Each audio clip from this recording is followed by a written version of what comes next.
in a sit-down interview with ESPN's Rachel Nichols, actually the only person that LeBron's given a sit-down interview to at this point in time in his life, LeBron addressed a comment that he made earlier in the month when he was asked about playing alongside Anthony Davis in a Los Angeles Lakers uniform, when he said that would be amazing. Like, duh, that would be incredible.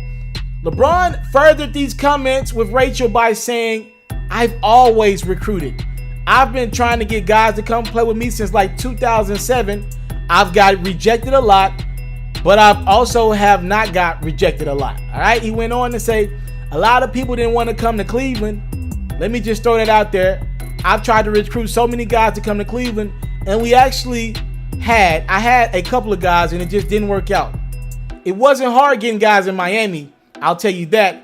So now that I think being in LA, I don't think it'll be that hard to get guys here in Los Angeles with me." Hello, everybody. I am yours truly. I go by the name of Mr. Telefero. I want to address those comments with Rachel Nichols because I feel like LeBron's kind of telling half truth. This is why I don't love LeBron's interviews with Rachel Nichols. Again, he's a superstar. It's his right to control his narratives. At this point in life, he doesn't want to sit down with just anybody. He wants to sit down with people where he controls the settings. Somehow, him and Rachel got some type of relationship behind the scenes in which he knows she's not going to ask him certain questions, and he knows she's going to ask him the questions that he wants to be asked. Now, a few things he said to me stood out. He kind of threw Cleveland under the bus. We knew LeBron couldn't get guys to come to Cleveland. I get it. I think the guy that LeBron was speaking about, recruiting him to Cleveland, I think that might have been Paul George. We know that the Cavs pretty much had a deal in place. Maybe Paul George or Chris Paul, one of those two guys. The Cavs had a deal in place for to trade Kyrie Irving and Chris Paul for Chris Paul. I don't know if anybody knows that or not, but that was a real thing. The Cavs also had a deal in place to trade Kevin Love for Paul George. That was a real thing.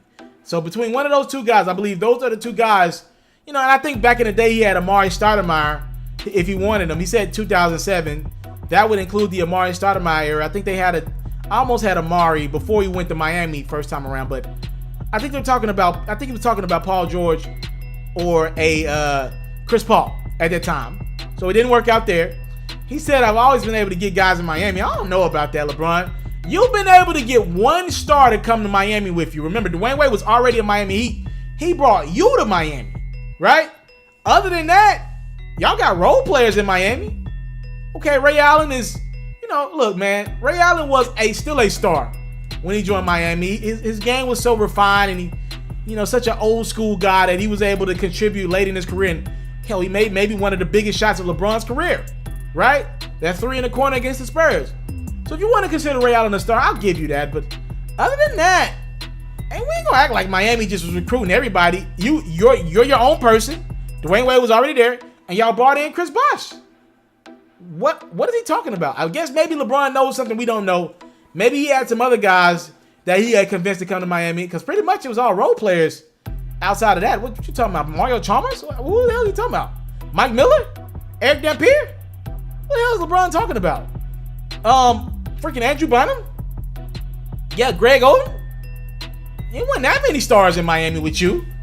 I mean, y'all had two of the biggest guys in the league, but I mean, who else? Like, I don't know what LeBron's talking about right there, but he threw Cleveland under the bus. It is what it is.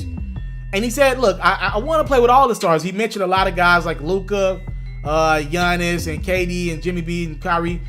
We know LeBron needs a star in Los Angeles to win. He sees what's going on in the league.